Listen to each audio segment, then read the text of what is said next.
Yo, what's going on, guys? Welcome back to a brand new video. Thank you guys so much for tuning in. I really do appreciate it. As you guys know, the 2024 NBA draft has just wrapped up, and the New York Knicks made their selections. And I was a fan of a few of their selections, actually.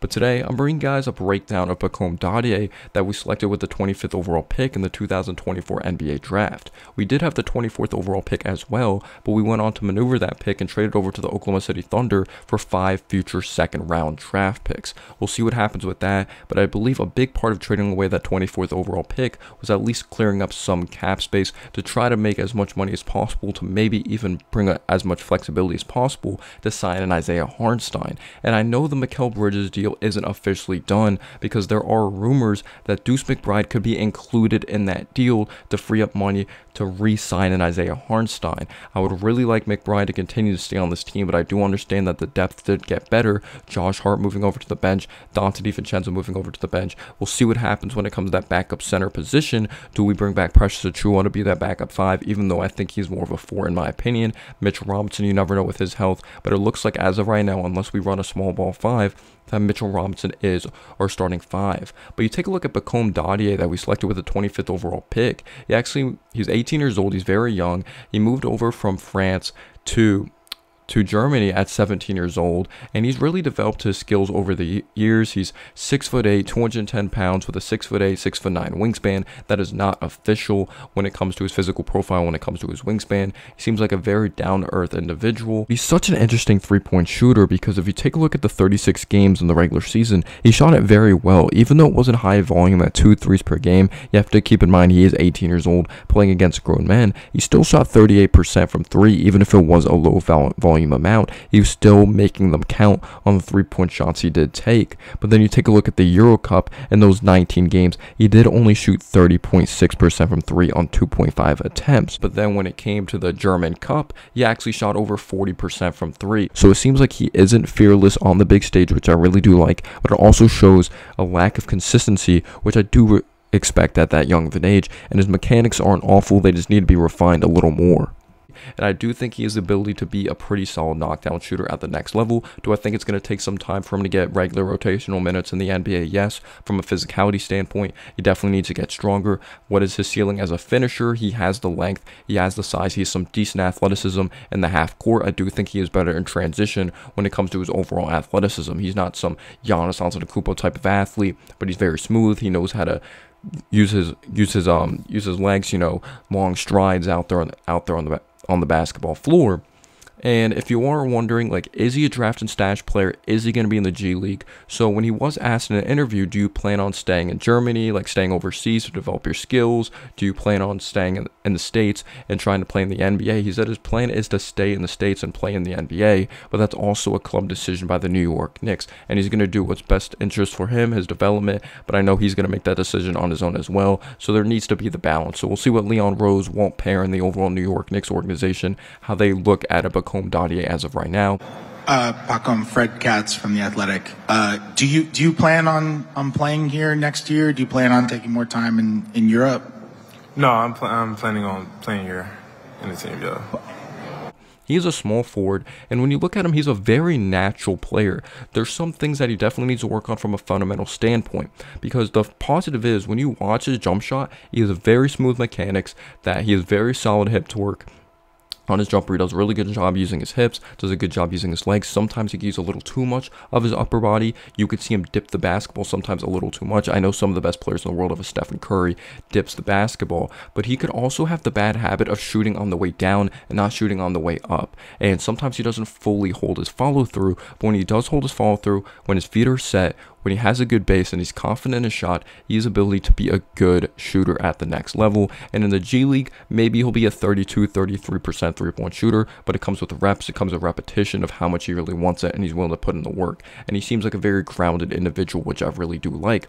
And he looks more comfortable off the bounce, like taking a few dribbles, rhythm shots. It seems like he's more confident with those going down, as when it comes to his overall footwork and just really having good timing of making sure his shoulders line up with the basket. There's kind of an inconsistency in the catch and shoot game, but again, he has a great work ethic, and I really believe that can get better. But he just looks like a smooth overall operator. He does not look stiff when operating, getting to the mid-range, performing off the dribble, and he has the ability to be a 3-level scorer. Again, he doesn't have some crazy burst in the half court, but he finds his way to wiggle himself to the basket with some head fakes, solid footwork, getting guys up in the air. Like, I'll put an example on the screen. Like, he just finds ways at times that is very unorthodox, but he's able to score the basketball with either hand. I do think he needs to develop that left hand a little more, but he's just very smooth getting to the basket, operating on the mid-range. It just looks very natural to him, and I think that's something that can continue to get better. And he does have a very solid crossover that he can get guys to bite with, a very solid setup cross, getting the defense to freeze, rising over defenses, and able to knock down the three with very solid elevation. So he is a difficult shot maker of the basketball. Sometimes he could do a little too much, but when it comes to the tweens between the legs, behind the back, these combo crosses that look very efficient, I'm not sure how it's going to translate to the NBA right away, or even the G League level, because he does have the bad habit that he could dribble the ball a little too high and it can be loose, and maybe that could be stripped away even at the G League level, because there's still grown men in the G League. But he really does have the ability to be probably a solid 3-level scorer, but it comes down to the physicality. But he has a good soft touch at the basket. He has shown some creativity of some double clutches in the air, you know, his ability to extend in the air and buy himself some time to finish at the basket. But again, it's going to come down to the physicality at the next level. Does he have the overall strength? He has enough length. He has the right amount of height. How is he going to be at the next level when it comes to a physicality standpoint? And there's probably going to be some guys that have to set him up. But again, I do think he's more natural at the next level when it comes to maybe performing off the bounce. But I don't like comparing players, but I see a little Kevin Knox in his game. He's either going to be a little Kevin Knoxious or he has the patience. I do believe he has more patience than a Kevin Knox. So there's a little Jaime Jaquez in his game as well that I do like. But he's a very interesting offensive game, scoring the basketball, very swift. He runs the floor very well in transition, and he's not a very good rebounder. I do think that's something he's really going to have to work on, positioning himself on the boards. But when he grabs a rebound, he likes to go out and freaking push that thing in transition. He has the right idea at times. He recognizes guys cutting, but sometimes his passes aren't accurate, and it can result in turnovers. But he's someone that really watches film. He takes pride in learning about the game of basketball. He's a 70% free throw shooter. That isn't great, isn't terrible, but he is 18 years old. There's some fundamental things that sometimes you're just like, he needs to use his legs more, but he's someone that's not afraid to mix it up as well. And I do believe he has the ability to be a very decent defender at the next level. He moves pretty damn well on his feet. As an on-ball defender, maybe there are some questions that he can get bulldozed to the basket. You saw some more grown men, like more grown men that are mature when it comes to their body, be more physical, but he can get stronger. Again, he's literally 18 years old. I know he's turning 19 soon, but he's still literally a baby. Just to put into context, I'm 20 years old. It's crazy to think that at this point in my life, like, I'm just as old as these NBA prospects or a little older. But he has the ability to be a good help side defender. You know, he could disrupt lobs. He does a really good job clogging the lanes, and because of his length, because of his quick feet and his ability to just run through screens, or not run through screens, he's disciplined running through these screens, but fighting through screens, he does a really good job disrupting shooters and just disrupting mid-range shots, disrupting guys getting to the basket and using that overall length to clog the lanes, jump the passing lanes. So I do think he's going to be a very solid off-ball defender if it's in the G League or if he stays overseas, because he has good IQ, because he has good instincts. I'm not saying he's going to be an elite shot blocker. I'm not going to say he's going to be a great on-ball defender. He doesn't have the overall, like, core strength, overall strong chest to really shut guys off as of right now. But again, he's someone that's willing to get better, and I love that. He can be a lob threat, I would say, in transition. In the half court, don't expect him to just blow by guys like crazy and just throw it down on someone. But I do think he's going to work on figuring out angles, because that's a big part of his game. When you're not crazy athletic, and he is a good athlete, he's just not crazy athletic, you got to figure out angles. You got to have a good IQ. You got to watch tons of tape, and that's definitely the vibe I take away from him when I watch his game. You could tell he works on the little things, but again, he is young, so those little things are going to continue to get refined and really get better. I'm not expecting him to get rotational minutes this season at all.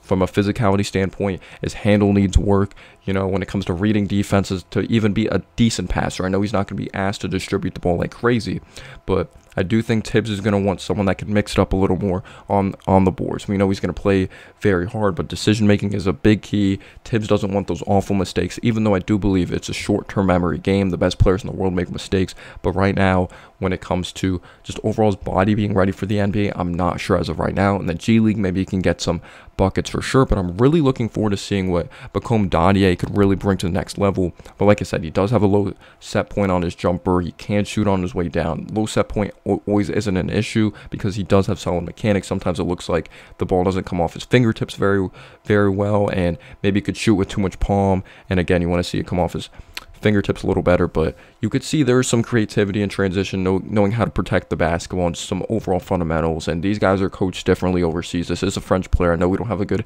history with drafting these French players of a Frederick Weiss, a Frank Ntilikina, but this is much later in the draft, the 25th overall pick. This isn't a top 20 pick, so I do believe he's going to have a little more of a chip on his shoulder. But I really did like that when you take a look at the Euro Cup, or not the Euro Cup, the German Cup, in those 4 games, he shot a lot better in high pressure games, which I really was a fan of, and I do believe he's going to continue to get better as a player. It's just like, what are you getting? I know Jaime Jaquez and Kevin Knox are totally different players, but Kevin Knox, I thought maybe he was going to look a little more natural as a 3-level scorer, even though we knew he was more of a project. He was slower on his feet. While if you take a look at Dadiet, he is a little quicker on his feet defensively, and Jaquez is more of a natural 3-level scorer. He looks a little more natural like a Jaime Jaquez, and Jaquez is more of a mid-range guy than a 3-point guy, and you've seen Dadiet be able to get to that mid-range, and a lot of his potential, a lot of it is, can he be consistent shooting the basketball at the next level? Can he make those open catch and shoot threes? But I'm really looking forward to seeing what Pacome Dadiet is going to do in the G League if he stays overseas. If, like, hopefully it's not a draft and stash, because I do want to see this guy develop, but I want to see him in the summer league, and this is going to be a way more exciting summer league than last season. And guys, I really appreciate you guys tuning in. Tyler Kolek is going to be the next video. Thank you guys so much for the great amount of support. Peace out, y'all.